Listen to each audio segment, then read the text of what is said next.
whether this video, share this video. Even the whole of this country, Nigeria, the only man of God must say that my ministry here was similar to that of Evangelist Ebuka Obi with the late Prophet TB Joshua. If you see the way and manner TB Joshua run his race, born on war, I see Evangelist Ebuka Obi in the way and manner they carry themselves, in the way and manner they run their ministry in terms of answering God's call, in the way and manner they do whatever thing they are doing. Now let me start by telling you, when Evangelist Prophet TB Joshua on at this world, he ran a pure ministry of giving. His ministry was purely based on giving to humanity. And I see Evangelist Ebuka Obi doing the same. TB Joshua was going about doing good. Do you know that na Ogojiano na hometown every week, every Thursday or so? The whole corpus nile na serve eba ya line up be. Onye ego nedo.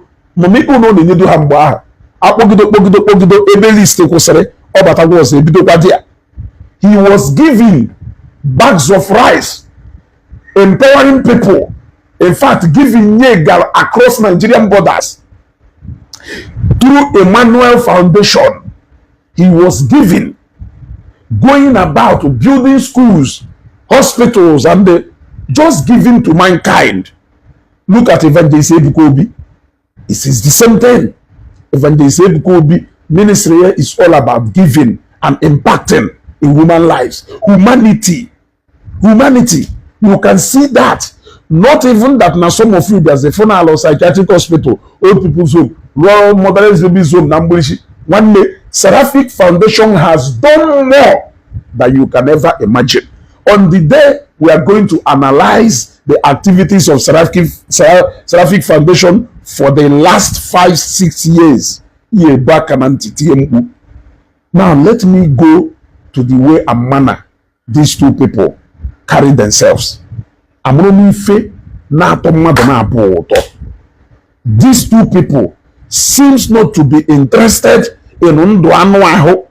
When I mean by Nduanuaho, you see TB Joshua dressing as if, imagine the day Goodluck Jonathan Bialo na synagogue church after that painful event, disaster involving buying of so many South Africans.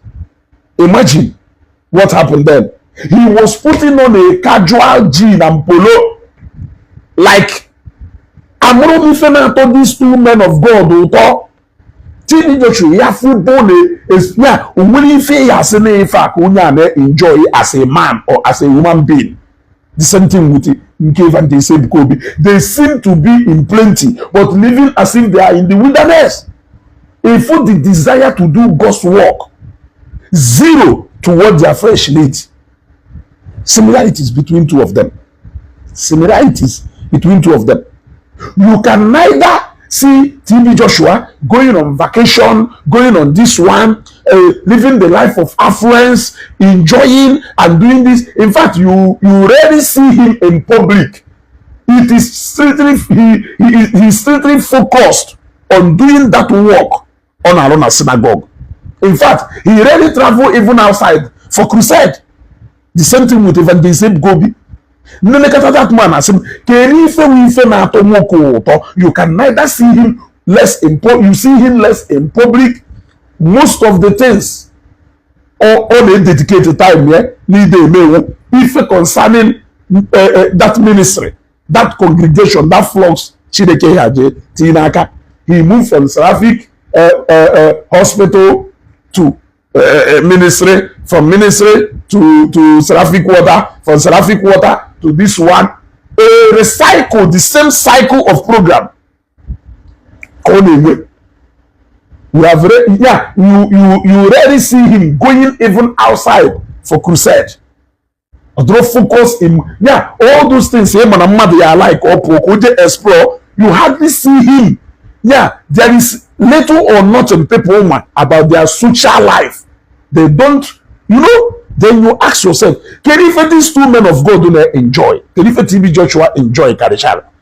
TB Joshua, wo na that church can follow, yana family occupy just one flat. More work people na be condolence be mighty people. Just na that flat can yana family be. Look at Evangelist Ebuka Obi. We live in our Banana Island. We live in our VI. We live in our Ikoi. But on over there, na island there. Yeah, you similarities between these two people. Now, the way and manner they run their ministries to the same. Because remember, TB Joshua, church yes, so na church. With traffic in the airport every now and then. My foreigners na bia. No luna flock in. Church is on a church na attract traffic na airport. The same thing we think Evangelist Ebuka Obi. Church, TB Joshua, synagogue church of all nations. Evangelist Ebuka Obi ministry here for all nations. For all nations, both people in diaspora and everywhere. There is really physical gathering in state, in Egona. I think most of the thing is centered na that Zion ground. He doesn't really have interest in opening branches. I think people on a different state and they just gather to congregate together just to have a physical meeting, and all that. But ministry are these two people, and that is why what he's doing in Ngobala is going to be a game changer, just like what TB Joshua did in Ikoto, Lagos.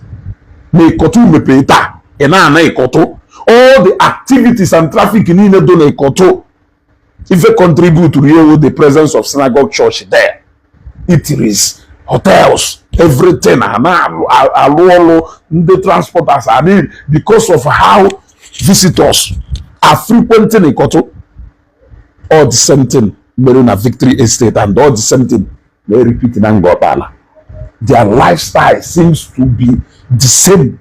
From Ifedishe, now the kind of life. TB Joshua will zero interest in politics. He really doesn't have time to visit mighty people. Or like in Dayawu, Ogo Onachor, Imife, a co-governor, co-aspiring candidate, co-kasechande Yabia wote go.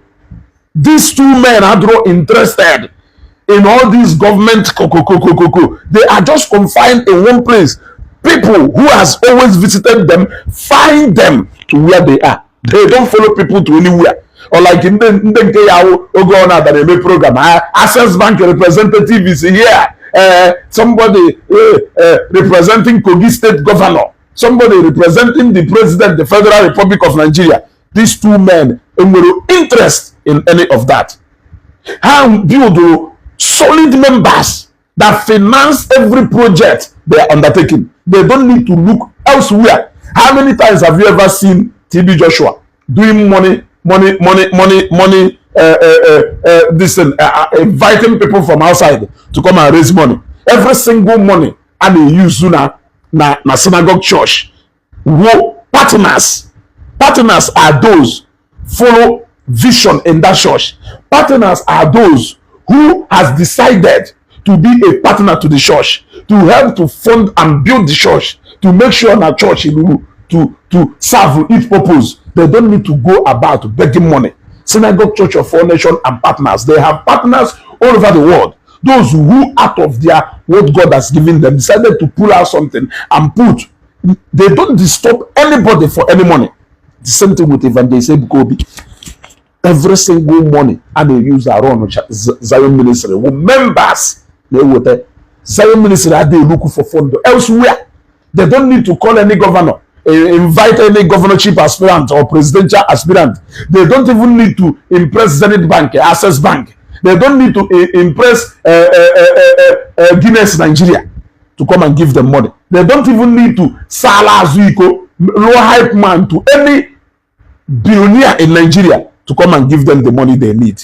They have capacity from inside. They have built men. They have men who are men. They don't just call them partners, but they are members of Zion Ministry, Ife Zion Namase, and they have decided to say, no, we are here for Zion Ministry. They are scattered all over the countries. They have decided that Zion Ministry can never go down on its value, to go to the extent of doing some kind of thing just to raise money. So I found so much similarities in the ministry of these two people, and then just say, let me bring it to your notice. Go and study the life and time of Prophet TB Joshua. Look at Evangelist Ebuka Obi. You barely see him around, jumping from here to here, going to commission houses, going to commission hotels, going to functions. You don't see him. He makes little appearances in a year. He is just focused. He is not interested in people hyping him everywhere. Otherwise, I can tell you that anywhere he's from in Anambra City, it will be a shutdown. Look at what happened in Ngopala. Look at what happened to Bojela Abuja. If he's somebody who enjoys such kind of lifestyle, he will be moving around, flying around. But I think he doesn't. Oh, Fuji, that man will do more. That man may be to konye more. Etu TB Joshua say be to konye more. Amomi fe na to hoto. Amomi fe fa may enjoy as a mother. Upon where God has placed them. I don't know what these men are, what they enjoy. TB Joshua donate what the welu bosongo. Imagine the same thing with Evangelist Ebuka Obi. Or the most expensive I can count the number of shoes on him. I can count the number of aqua Evangelist Ebuka Obi. Yes, all the motor cars needed on a garage. I can count the few on a use, and then on a use regularly with the least out of those fleets. Kirife one who's you be and enjoy as a man. Kirife na all don't know. Their social life is everything. They seem to dedicate everything about their life to God. Minus TB Joshua. Ahama sigo nandos onine abulo. Men of God, on a hard rock gifted that God I call or we are not talking about who is real or who is fake, who is powerful or who is not. I'm talking about lifestyle, similarities in lifestyle and the way these two men of God who see around their ministries. They are similar because they seem to be isolated from the rest of the people in this world. They seem to be living a kind of lifestyle, because certainly you will not see anybody in their level and caliber living the kind of life they are living. You will know that these men are dedicated to serving God. All they care to do is what will please God and not please man. They are not into this celebrity life of a pastor and they don't. They want to stay less where people are, except when they mount that pulpit. Except when they are out to do that work of God. But all those influential life, celebrity life, enjoyment, it is zero. Share this video. Can we follow? I must go and go and follow. Almost go and follow. How many people and the man of God and those that is not what we are talking about. The other go. I saw na hard hot genuine. That is not what I'm talking about. But I am a kuku. If I will matter. Now move for here or do different from these two people. Share this video.